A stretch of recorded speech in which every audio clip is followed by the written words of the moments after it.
Yo, what up, people? We're back. It's your boys from Who's the Master, talking about the final episode of season 1 of House of Dragons. Show dropped 10 weeks ago, and honestly, we weren't feeling it, but after episode 1, we were all the way with it, and we've been doing a post show ever since. Been getting better with each show, and now we're glad to be with you for the final one, bring you your thoughts. Of course, I got my boys in the house. I got to my left the boy E. Cleasy. How you doing, E? Doing good. Ready to get it going. Let's move. Yeah, man. Down at the bottom, we got the elder statesman. He is 5-80 as of this morning.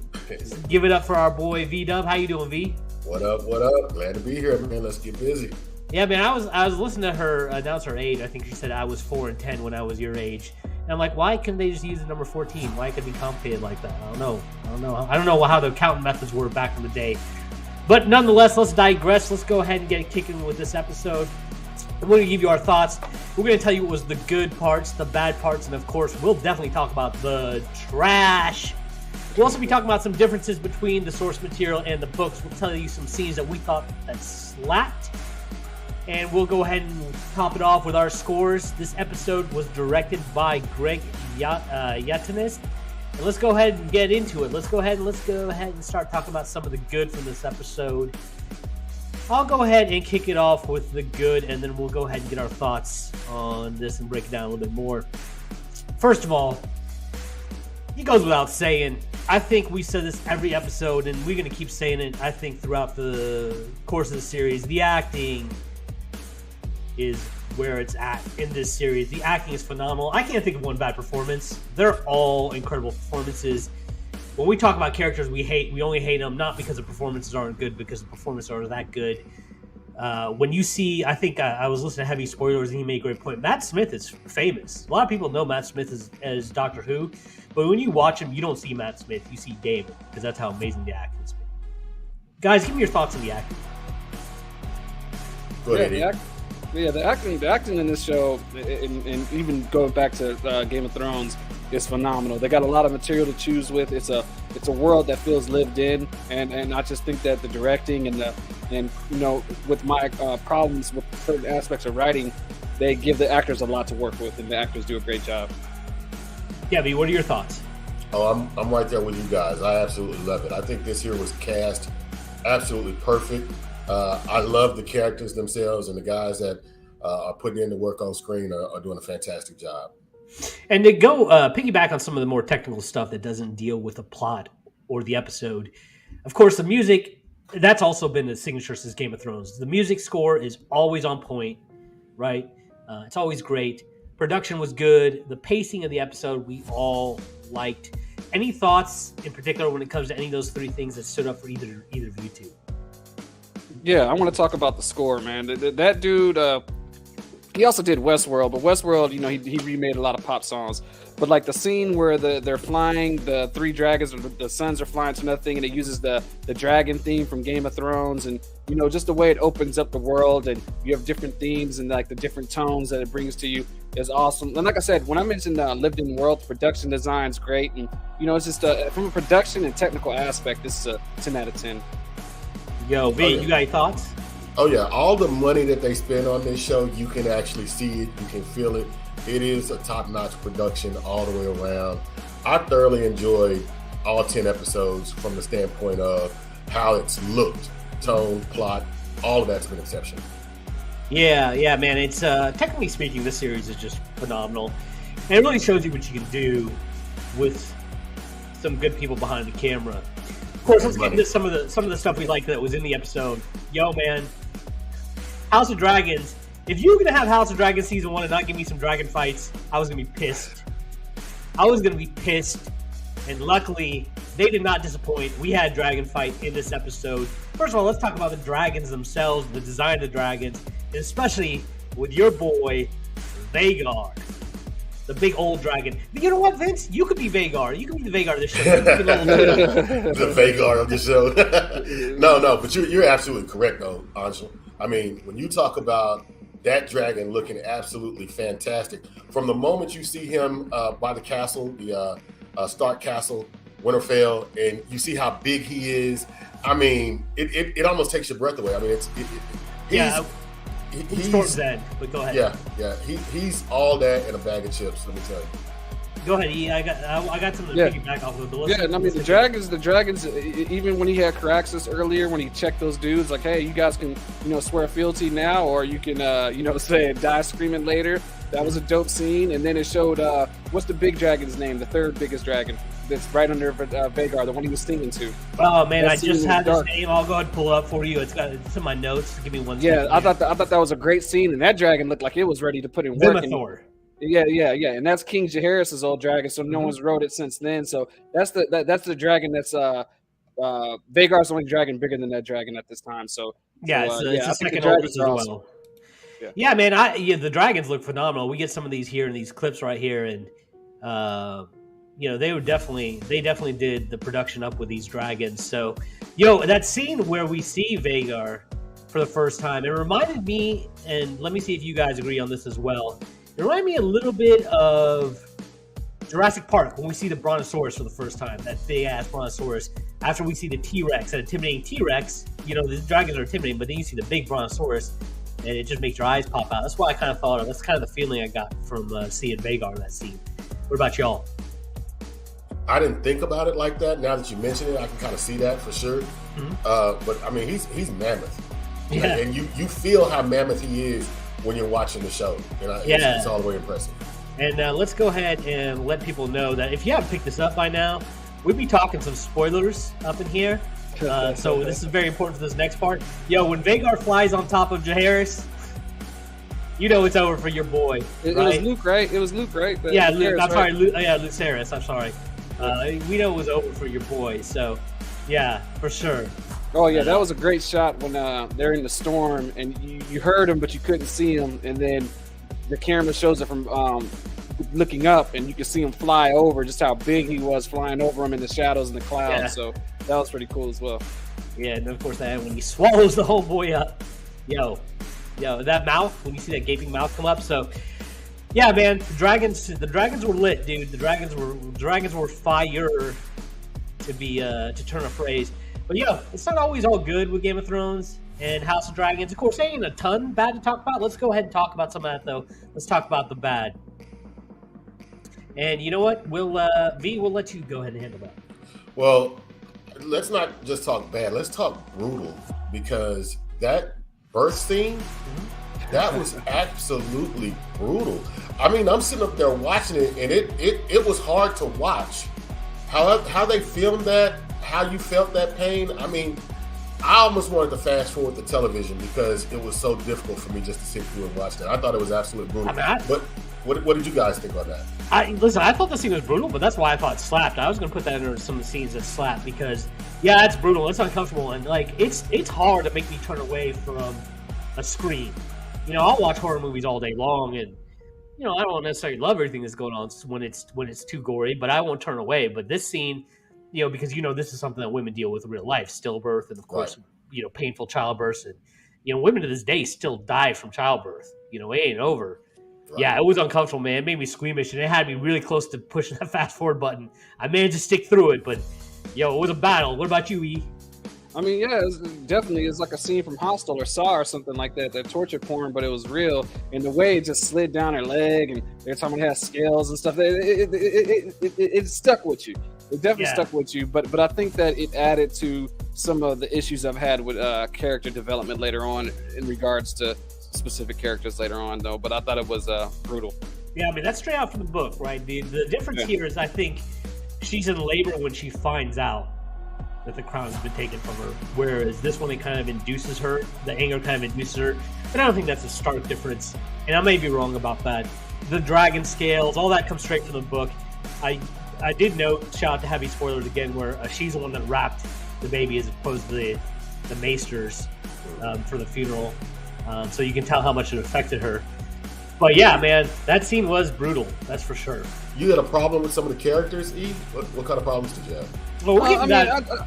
We can get to that next because, that's the bad. We didn't have a lot that we didn't really like about that episode. That was the only thing that really, really had in the bad section. But of course, here at Who's the Master, it ain't about what's bad. We can deal with some bad, but one thing we have no tolerance for up in here is trash. And we haven't had a lot of trash in the series, but this episode we had some, according to some people on this panel, but not all of it. So let's go ahead and let's let the man that had some issues. He got some stuff he wants to get off his chest. We'll let you take this over. I feel as though the writers are treating us like 5-year-olds, man, with some of the character development. For instance, Rhaenyra, she's a dragon. She gets stillborn. The guy who induces her to losing her child and going to first trots up to the castle and is like, you get on your knees now, they can kill him. She's like, no, I don't want to do that. Daemon's saying, let's do it. Daemon, saying he just seemed a little bit off. And, he was power hungry. He's always been power hungry, but he's always shown mad love to Rhaenyra. And even beyond the birth scene, he just seemed very distant from her. And then even on top of that, Aemon, he's chasing this dude with this massive dragon. This guy's like flying like a dodo bird. It looks so ridiculous how big the difference is. And then he's like, oh, Vhagar, listen to me. And they try to, it ties back to, other scenes in it. And then, I know that his dragon Araxes tried to, slap him and got, messed around and found out, like they say, effed around and found out. But, the fact that, the first blood that's drawn within this war is an accident. All that to me is just like, it's like they're spoon feeding. They call it suturing when you write like that. You spoon feed the audience. And all this stuff is ridiculous to me. They could have did it in a more complex way. And I feel as though it almost insulted our intelligence. Well, but you also have to admit, though, that was a great ending from the standpoint, just the shock value of it, though, right? You did like that piece. No, I didn't like that. So, and here's another thing. I didn't like the cliffhanger, and I'm gonna tell you why. The thing I liked about Game of Thrones that was so different. Hold up. Walking Dead. Hold up, because I think we got a little bit of a disagreement. Well, if he says he didn't like it, we got a disagreement. Yeah, we got a disagreement. We got disagreements. There's only one way we settle disagreements on this show, right? We sell it old school. I'm talking about old school. I'm talking about Eastern style, back from old school Japan. Fellas, sounds like we got a samurai showdown. Of course, we have our usual two combatants in the house. These brothers, they may be like brothers in real life, but it seems like they can't ever get along in consecutive episodes. So, samurais, draw your swords and let's have a showdown and let's see who comes out on top. All right, let me go. Okay, so my case in point for this specific cliffhanger, especially in this world, let's go back to when The Walking Dead had their cliffhanger where, they beat the dude, Negan was about to beat everyone up, right? And then everyone turned on the show after that. And the main complaint that the people had, the main thing that they used against it was saying, like, Game of Thrones never does this. Game of Thrones never has a major death and then cuts off. What they do is they usually have that in the penultimate episode, which is usually episode 9, where something like this would happen. And then they would have a wrap-up and then start up a setup for the new season. Whereas this one, it just looks, it was like a cheap cliffhanger, especially since I knew it was coming. It's like, okay, I know this is coming. Why end on this? You know what I'm saying? You can end on so many other things. You could have had that happen in the episode before that, maybe Blood and Cheese or something like that. Maybe, the start of the war, but it seemed like a cheap ploy, especially since we have to wait 2 years to watch it. Before we get going, Aaron, you mentioned Blood and Cheese. This is gonna be a book spoiler. Some people are probably getting confused. So since you mentioned it, you want to go into what Blood and Cheese is? I don't want to spoil it completely for people who haven't watched it, but it's an incident that I think personally, if they were going to use a spoiler on someone getting mad or something shocking happened, it would have been perfect for this to set up for season 2 as opposed to that first blood of the war. You know what I'm saying? Because I understand why they did it. To me, it's a cop-out choice. It's a simple choice for me. Well, let's have Vince say his piece. The show is called House of Dragon. Boom. Yeah. You have to finish the show with a dragon doing dragon shit. Preach! And that's exactly what they gave us. If there would not have been a dragon fight at the end of this show, I would have been pissed off. But they gave me what I wanted, and they gave it to me in a way that was absolutely phenomenal with the dragon. I thought he was going to love this ending because I know how he loves the big dragons and the visual aspect of it. So I thought you were going to absolutely love that. And the fact that you just got a kid eaten by a dragon. I didn't say I didn't like tell me this is not a good cliffhanger. Vince, you're confusing what I'm arguing. I like the scene. I like the dragon fight. I didn't like this being the last episode of the season. I didn't like the season ending on this. It's not what Game of Thrones does. It didn't because it's not what this is. House of Dragon. It's not House of Dragon. Exactly. No, which is going to be a problem. Which is kind of we'll move into it later on. But I think that this is kind of I don't know, man. No, I agree with you on that. Now, I will say this. You had an issue with, and I like this, you had an issue with Aemon doing it on accident. To me, they're trying to subvert expectations, and I don't hate that. You know? I can understand why some people do hate that.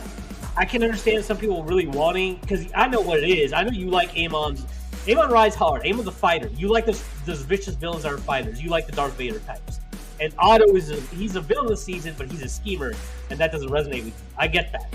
But I like the fact that they gave Aemon a little bit of complexity there, and they subvert expectations. Dude, I don't think it's subverting expectations. I think it's lazy writing. Like, what the hell did you think was going to happen? You're chasing a kid with a massive dragon. He's lucky that he didn't fall off the dragon. He's like slapping, flying by and doing all this other stuff. No, man. It's ridiculous. All it is, it's the same thing as Rhaenys standing in front of people, and her dragon screaming in front of everyone, and they're just like, "Oh, why don't you kill him? I don't want to do strike blow." I think that it's just bad writing, man. I disagree, and for that reason, because we're going to move on here. For that reason, I'm going to score this as another episode where V-Dub takes down Khaleesi in another showdown. This would be the only one that I will actually say that I can let Vince say that he. Oh God! I'm on the few other ones. Let me tell you why. Because I understand your point of view.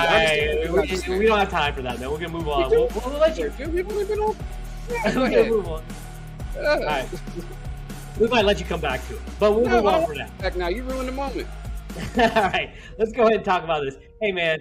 It's all good. It's another showdown. We'll have more showdowns to come. No, dude, I'm done with showdowns. If I'm be cheated, I can take my ball and go home. But yeah. All right, let's move on to some book differences. All right.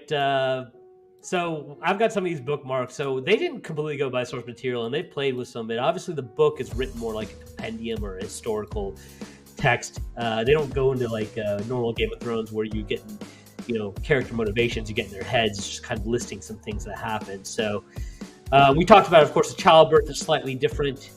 Some other things that they changed.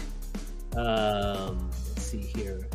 The book, the miscarriage is what pisses off Rhaenyra in the book. So, in this one, they change that Rhaenyra really gets pissed after Lucerys dies. But in the book, she has a quotation about how basically her daughter, who's going to be named Visenya, who is the sister of Aegon the Conqueror, same name, okay?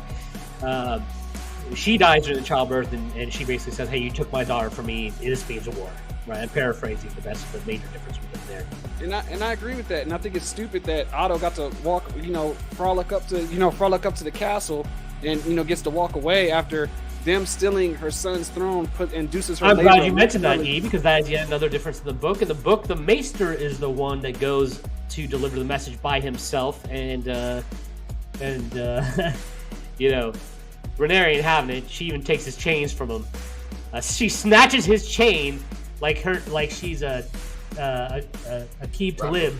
Yeah, Aqib Talib snatching Michael Crabtree's chain. And says, "Get the hell on out of here." This means war. So that's another major difference from the book. Any other differences from the book that you know of, E? The Aemon, the Aemon, aspect of it, like in the book. Yeah, but I mean, in the book, they just say he kills. They never really give him motivations, right? The book, they did give him motivations. Yeah, they gave him 2 motivations. He tried to kill him. Yeah, he tried to get him in there, and the guy said no. He said, and then he told him, like, "Hey, you can't find him into my room, but you can go after him. I'm not going to stop." Right, and then his daughter, or the daughter that's marrying him, says, "Hey, listen, I know I'm marrying a guy with one eye, but did he also take one of your balls?" Is basically her line, and he gets pissed, and that's why he goes after him. So you're right, that is a little bit of difference right there. But even at the end, we don't know if he was really trying to kill him or if he was just trying to F with the boy. His look at that in that scene, who ain't worn that look at one time in their life? Like, oh shit, this did not go like I thought it was gonna go, fam. The whole point is, what did he think was gonna happen? Yeah, but we've all been there. It doesn't make sense. No, we've all been there, man. Yeah, you have. There's some things you thought you were gonna get your way, and then it didn't go the way you thought you were gonna go. Not if I had a big draft. Okay, man. Come on, man. Yeah, come on, man. All right. I understand it's Allison's son, Ansel. You know what I'm saying? Ain't got nothing to do with that. Let's talk about some other stuff. Let's talk about some scenes that slapped. We were gonna get to this kind of earlier after the good. We messed up the order, but hey, it ain't no big deal. It's live. Stuff happens when it's live. Scenes that slapped. First of all, Vince, you touched on this earlier. You didn't like the scene, but I thought the childbirth scene slapped. It was just cringy to me. We didn't get your thoughts on that scene. You're a movie maker. For those of you who don't know, I talked about it. It was brutal. It was like Hostel. It was like Saw. The way she's walking around, and usually the women help her, and she was just wanted to do everything on her own. I mean, it just was a hard. It's like Vince said, it was hard to get through. And then the like I told you how the baby slid down her leg. The way it ended was just so. It was like it was just so brutal, man. It was like a war, man. So yeah. Okay. Some of the scenes that have gotten a lot of play. I don't know if I thought this scene slapped, but a lot of people liked it. Eric brings the crown to the queen. Yeah. I like that scene. Okay. I liked how Damon gave it to her, and he was the first one to kneel.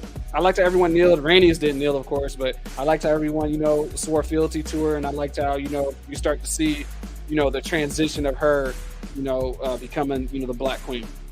All right. Well, hey, we're one of the we're the show that definitely represents the culture. And speaking of the culture, we had a scene that Aaron really liked, where our boy Corlys comes back into the fold. He's been missing a couple episodes. He got his throat slit, but he's back. He's fine now. He's got cane, but he's all right. He shows up, and after talking with Rhaenys, after they get in a little bit of argument, they decide, you know what, we're gonna support. We're gonna go ahead and support Rhaenyra after all. So he comes to the scene, the table where they're all playing in the war, and he officially throws the support behind Rhaenyra, which ends up being very important in the war.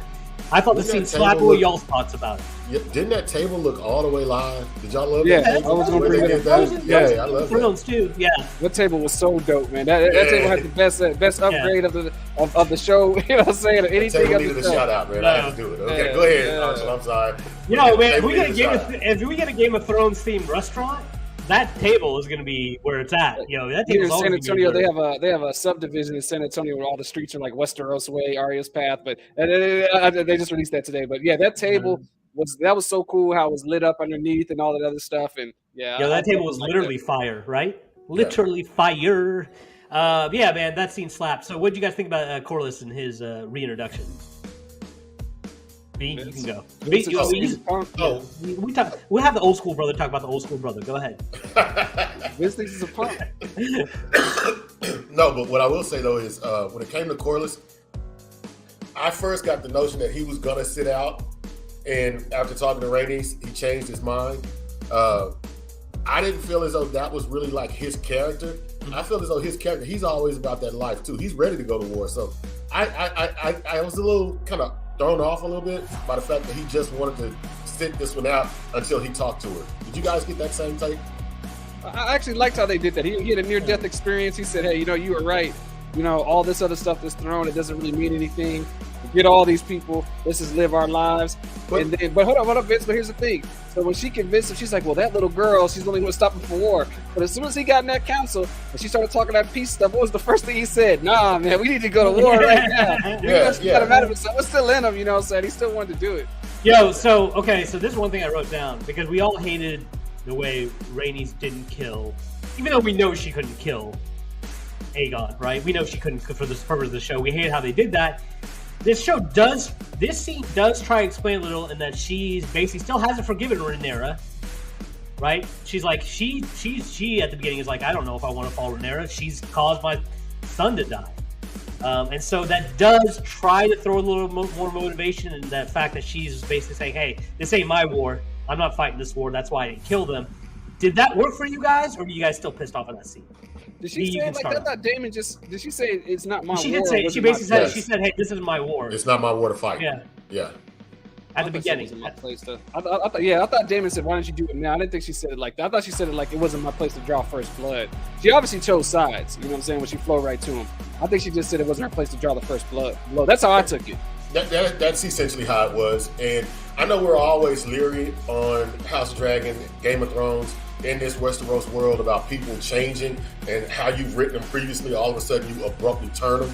I know we're always concerned of a Brienne, always concerned of a Jaime happening. So I am a little bit more leery when I for a moment thought that, but in the end, I'll say that I think they were consistent with her character. All right, let's talk about the most controversial scene. I don't want to say it's slap because I don't want to get canceled. As the one person on this panel that doesn't hate women, I don't want to get canceled. But the scene where Damon decides to get a little aggressive with his foreplay and just decides to Chris Rock Rhaenyra. I never hit a girl, but sometimes I understand grabbing her. What did you think about that scene where he chokes Rhaenyra and gets a little lit? I know, Aaron. I know you had some hot sports opinions about it, so we'll let you start. I think that everyone says that doesn't fit in with his character. To me, that fits directly in with his character. This dude's ready to go to war. He just lost his kid. She lost a kid too. She starts talking about, well, my dad talked to you about the Song of House and Fire. He's like, look, man, we ain't got time for these dreams and all this other stuff. That's why we're in this. And my dad would have just, went to war and was a Targaryen and out of it. So it almost looked like he was just like trying to say, look, I'm not playing games anymore. You know what I'm saying? This is real life and take it from there. So I think it actually fit his character. I just think that people, fell in love with his character, who he is. They forgot the dark side of the stuff that he was doing in the earlier parts of the season, because 10 weeks ago was a long time for a lot of people. I agree. Vince, I'm going to let you have your fill after this. But, we this past couple months, we've seen two versions of The Rock, right? We saw Dwayne The Rock Johnson and Black Adam, and we saw Damon file for old school divorce using The Rock to get rid of his first wife. So how is this all of a sudden surprising people that he might, put some hands on his woman? I don't understand how people are feeling some type of way about this. Well, I understand why they might be feeling some type of way about it, but I don't understand how they're not understanding that's a part of the character. I think, once again, you're right, they're romanticizing a character they fell in love with. V, what were your thoughts on that scene? I'm right in line with you guys. It was just a few episodes ago. This dude took a brick and bust his wife upside the head and killed her. So I don't understand why this here is so shocking to so many people. I'm right there with you, E. I think that this here is par for the course, par for that character. Yeah, well, shout out to dementia, because I just said that 5 seconds ago, and Vince just repeated what I said. So no, I was giving props on it. That's what I was saying. I was agreeing with you. We got Alzheimer's in the house too. All right, now, so any other scenes that did for you guys that you think I missed out on? The one thing that I will say is that it goes back to the score. When those dragons, I mentioned it earlier, when they got on the dragons and the sons were leaving and they used Daenerys's that theme, y'all know what I'm talking about. Mm-hmm. It's amazing how this show, I'll say this, scenes like that can capture your imagination, and that's one of the reasons why this show is as big as it is, because it literally captures your imagination and takes you to another world. And that was one of the scenes that reminded me of, like, man, this show is epic, you know what I'm saying, in my personal opinion. Yeah, it is that, but it's also the fact, like, listen, I'm not a big fan of Lord of the Rings. I haven't watched that show. Maybe we'll watch it and review it sometime, because they did get some positive reviews at the end. But it's just too fantasy for me. The fact that this show takes fantasy but mixes it with that intrigue of that internal politics and the internal strife, that's what makes this show intriguing and gripping for me, right?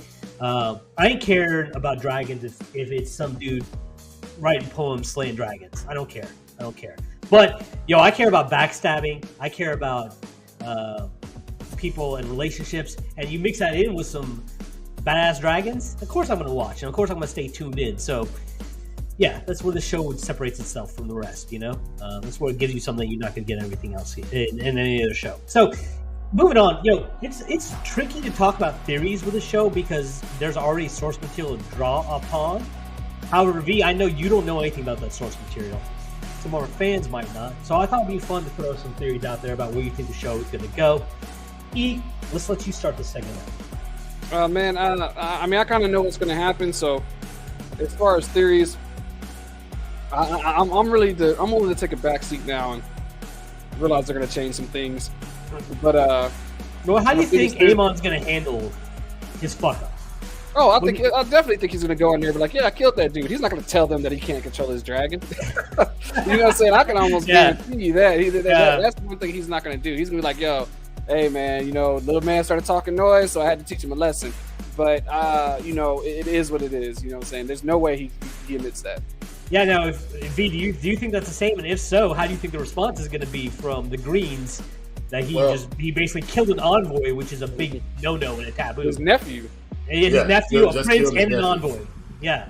Yeah, it's going to be a big deal. That's what's going to start the Dance of the Dragon. I can't wait, and this is just my theory, I can't wait to see Vhagar versus that dragon, I guess the second largest dragon. Yeah.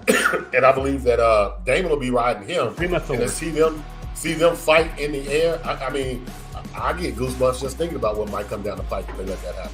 Yeah, you know what? Go on. I agree with Vince. I actually think that you nailed something because I was sitting there thinking like, well, Damon, you have a dragon. Why are you singing to this dragon? And I know someone else is supposed to ride that dragon, but I think you're right. I think they're going to switch that up and let Damon hop on it. That's just my personal opinion. Yeah, I was gonna look up who rode that dragon. I forgot, but it don't really. It's Hugo the Strong or something like that, or something like that. Yeah. If you sing a love song to a dragon, man, it's pretty much your dragon. Just like a girl. Yeah. It ain't back when you were a kid. You could just hit a girl over the head with a club and drag her off home. you can't do that anymore. You gotta sing a song like Damon did. Yeah. So singing a song doesn't always work either, though. I'm just gonna let you know. That don't always happen. But yeah, I think they've been setting up Aemon versus Daemon for a while. Like we had one of our astute viewers point out last time. It is an anagram, right? The names are anagrams, so they're fated to meet. And yeah, giving him Vivithor, I think, is a nice equalizer as well. Because how you gonna? I mean, as they made, Aemon's dragon so imposing in this episode, you can't just have any old regular dragon go up against her. It's like Hulk Hogan versus Andre, right? You can't have Andre go against Roddy Piper. Roddy Piper, I loved you, man. R.I.P. Roddy Piper, but you weren't big enough to handle that massive dragon. You had to have Hulk Hogan. And so that's what Vivithor is going to be. Just a little wrestling analogy out there for all y'all. All right, any other thoughts? Any other theories you guys got? Okay. Well, how do you think this is going to end between Rhaenyra and Alicent? Because I also expect for her to, almost go Jon Snow and stab her at some point in this show, right? I mean, are they even going to get next to each other, right? Because that's the way I would write it. Because Alicent ain't got a dragon, so Alicent ain't going to be going against Rhaenyra. He's going to take dragon. He's going to take a dragon to go against Rhaenyra, right? Hey, Rhaenyra. This is another thing that I'm talking about. Rhaenyra, they just straight up stole her throne. And Rhaenyra gives her a piece of paper when they were like, from the first episode, like, remember you gave me this book and all this other stuff? Like, you could have gave this to me years ago. We've been beefing for all these years, you know what I'm saying? And now you want to give it now that you got the throne to say not have peace? Like, come on, man. I wish Rhaenyra just blow Alicent up, but we know it's not going to happen. And here's, I want to talk about the scene. The scene's a slap, but I kind of saved it for this because it leads into a theory. So Rhaenyra has been very different from how she was portrayed in the books. In the book, she's a lot more hardcore throughout, right? In this one, we've gotten to see a softer side of her. Aaron doesn't like that because Aaron wanted her to be hardcore from the get-go. But I think they did to make the audience root for her. However, at the end, we see a great ending where she turns and she's got that angry look on her face. And I think that's setting up for her in season 2 to be that more hardcore, ruthless character that we know from the books. And that way they can explain that's why history views her that way, is because that's who she was at the end. Do you guys think that's the direction they're going to go with the character? V will let you kick this one off first. Oh yeah, I don't think you can go anywhere else. I mean, if you want to keep developing plots and get this going for about 2 or 3 seasons, you have to turn her into a badass. You got to make it to where she's almost relentless in her pursuit of the crown, and she's taking no prisoners. So I definitely agree with you as far as how this is going to be written for the future. Yeah. Well, who had the better angry face? Her or Daenerys when Daenerys made the turn that broke E's heart? She did. She definitely did. Yeah. Definitely did. Because with her, she cut her head off, and Daenerys just turned around and walked away. You know what I'm saying? But it was kind of shocking, but it really wasn't. In this right here, they let her, kneel down in front of the fire. She got to, do her superhero pose. She stood up. It's almost like she transformed in that moment and said, "Look, I lost 2 kids, and you know what I'm saying, and 3 weeks or whatever, how long it was." She turned around and you just saw the anger. You know what I'm saying? Like, so I'll give her that. But Daenerys just seemed contrived. You know what I'm saying? We all knew what they were setting up. We all knew it was a contrived way for her to turn into the Mad Queen. This seems legit. Yeah, I was thinking more of the scene where she's on top of the dragon and then on top of that building on the dragon, and then all of a sudden she turns and you realize she's going to set fire to King's Landing. She didn't even seem angry in that. She seemed confused. The way I remember she was angry, but it's been a while since I've seen that episode, so don't quote me on that. But yeah, man, I thought it was a great scene. And you know what it really does? The last couple episodes, we've been praising her performance, but we kept saying, man, I wish they'd let Millie Alcock grow older in this role, because Millie Alcock killed it. And to us, she was Rhaenyra. I think now, for the first time, people are excited to see where this actress takes this role, and we're excited to see her get more hardcore. And some other theories. Who do you guys think is going to be the next one to fall? Do you think Where do you think the next death is going to come from, E? I think that personally, it's kind of unfair for me to say. What I would like to see the next person to fall, I would like to see Otto go as soon as possible. I don't think it's going to happen, but he needs to be the first one. They need to open up the season with him getting chopped up. Well, I hate Otto. You guys know Otto is my most detestable character in this show. However, I got to give it to the actor. He's killing it and giving us somebody to hate, and you got to have somebody to hate. So, well, I agree with you. My heart agrees with you. My brain is telling me he got to stay as long as he can. Yeah. V, what about you? Well, I'm with you guys. I'd love to see Otto go, but I don't think he's going. You need a schemer like that. You need someone like him. You need someone like the guy from House Strong with the foot. You need someone like that to keep the show going, keep the plots moving. Yeah. So personally, I think it's going to be her other son, and I think you're going to see her kind of diving further into madness because she's losing everyone that she loves. So I think it's going to be, Jake Jaharis. Jaharis will be the next one to go. Really? Really? You think Rhaenyra's going to lose both her sons? Oh yeah, I don't see any reason for him to even be around. He's not pushing any plot. I think we're going to get once again. This is unfair because I also know what's going to happen. So yeah, I don't know if I agree with that. But then once again, if I didn't know what was happening, I might agree with that. I might see where you're coming from on that one. And hey, they've changed stuff up, right? They've changed stuff up from the book, so there's no saying that it can't happen. A lot of people are going to die. It's Game of Thrones, though. You knew that. You knew that going in. I want to find the person. Well, one thing that's been established is this decimates the dragons and the Targaryens, so we know bodies are going to drop. You know what I'm saying? There's no ifs, ands, or buts about that. So bodies are about to drop, and it's all. And I hate that. I hate how it all started over a misunderstanding because a dude was high on milk of the poppy, and then another dude, decided to chase his nephew with the, a big dragon. You know what I'm saying? I wish it was a little something more solidified than that. But I don't think we say that it happened because the dad was running off at the mouth while he was on the milk of the poppy. But realistically, the way they painted it now, because Otto was going to try to take that throne regardless. But I don't think she would have been as complicit. But I don't think it would have been as easy. She made it very easy for him to do it. You know what I'm saying? They gave him an excuse. They gave him something that he could feed to people. They kind of gave him a lifeline to be able to do it and not do it by force. You know what I'm saying? So it made it a lot easier. I think they just wanted to make it to where in the show. They already set it up to where she wasn't going to be complicit with an overthrow, or she wasn't going to be comfortable with it. And then the way they could have done it clean is just have her straight hating Rhaenyra, and then she would have jumped into it because Rhaenyra's not good enough in her opinion. But then they had them make up at that last moment to give the audience that brief glimpse of hope. And then if you have them make up, you got to have another reason for her to go along with the plot. Exactly. And so you just have that moment where he's high on milk of the poppy. It's not the best writing, but I see what they were trying to do because they wanted to put you on an emotional roller coaster for an audience. So they wanted you to have that brief glimmer of hope and then snatch it away from you. And the easiest way to do that was with a misunderstanding. So I understand why they went that route. I'm not hating it. I don't love it, but I don't hate it. You know what I'm saying? B, what about you? Oh, I don't hate it like E hates it, but I still believe that it would have happened regardless. Because Pop's already had his mind set on putting his grandson on the throne. He had already negotiated with all the players around that table. So it was going down. If Alicent was going to be complicit in it, if she wasn't going to be complicit, did not matter. I think it definitely mattered if she was complicit with it. I think that's the key. Yeah, no, you need her to be complicit, right? But what was the reasoning for her to be complicit? Because like I said, they haven't painted her with broad strokes like they have Otto. Otto is definitely the guy that they've made you detest. They've only given him a couple of soft moments, like when Viserys dies, there's a little tender moment in his eye where you can tell him he did actually kind of care about that guy as a friend. As much as he schemed against him, that was his friend. But at the end of the day, he was still after that throne. He didn't scheme against Viserys; he schemed against his heirs. Right. Yeah.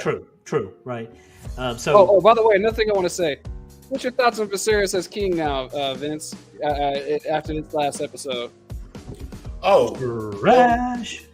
Well, we kind of talked about Viserys last week. After he came in and rode for his daughter, he won me over. I believe that he's a stand-up king now. I'm gonna stop knocking. He was a stand-up king on his deathbed does not make him a stand-up king, man. No, he's can't have 5 minutes of glory. Yeah, but he put it down though. He kind of put it down. 5 minutes of glory cannot make up for but 50 think about years of incompetence. And put that on an epitaph for your homeboy. I think. I just spat out some bars. I want you guys to appreciate the bars I just spat out. First of all, what'd you say? So 5 years of glory cannot make up for 50 years of incompetence. You know what I'm saying? It wasn't incompetence. It was peace. There was no war. He had so much control. They weren't even thinking about starting a war until he passed away. He knew. That's what he told them all. He was basically like, hey, we're family. The only thing that can mess this up is each other. No one else outside could really hurt what we got going. And he saw what was happening. And as soon as he passes away. That dude was softer than Ron Jeremy with our Viagra prescription. He wasn't really soft, though. He wasn't really soft, though. He did what he had to do. And he wasn't hard till the end. He did what he had to do.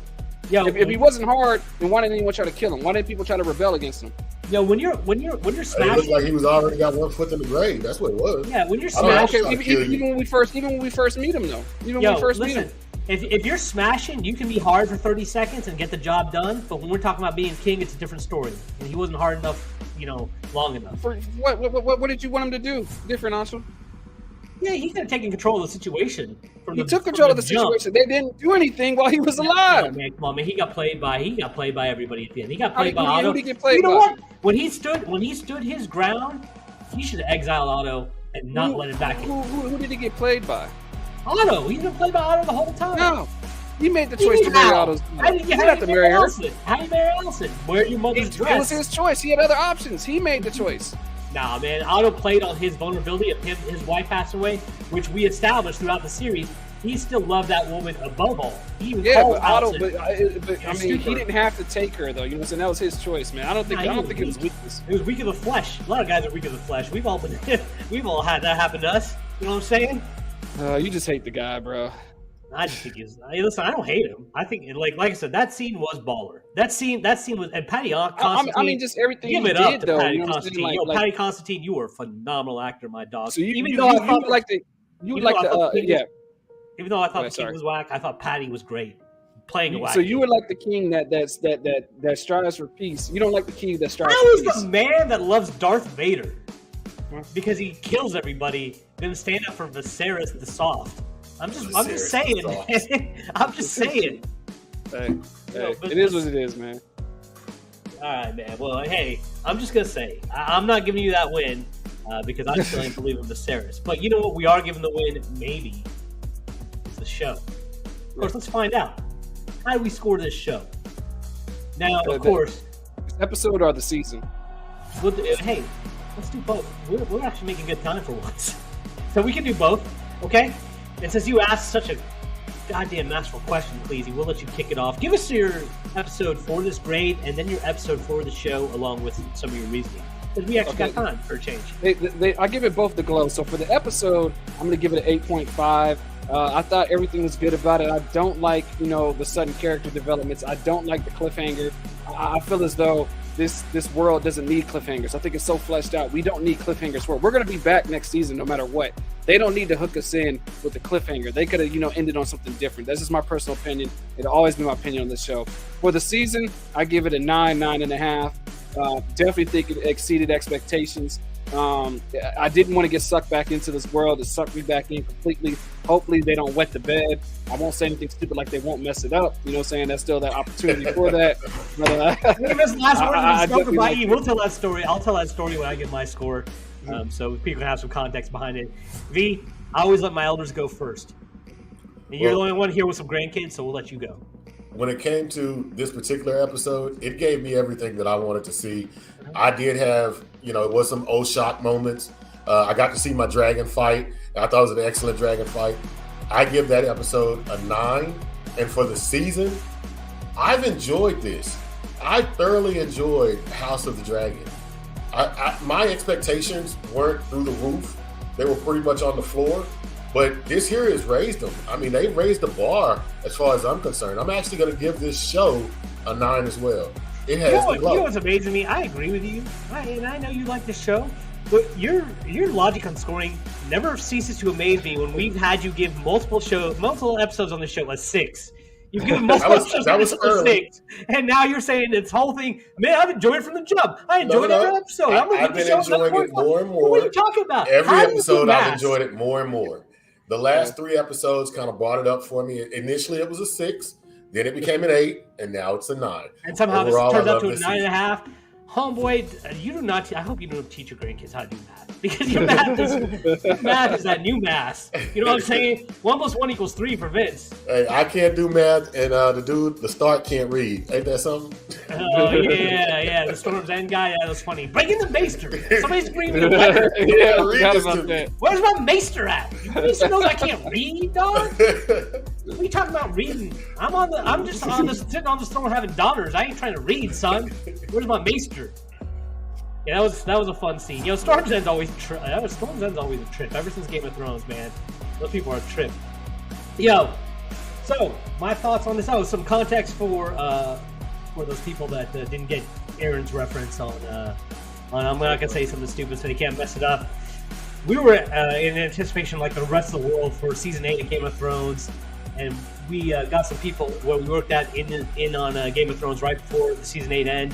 And Aaron came to them, and those are the famous last words. Listen, man, no matter what else, I know they can't mess it up. This is set up perfectly.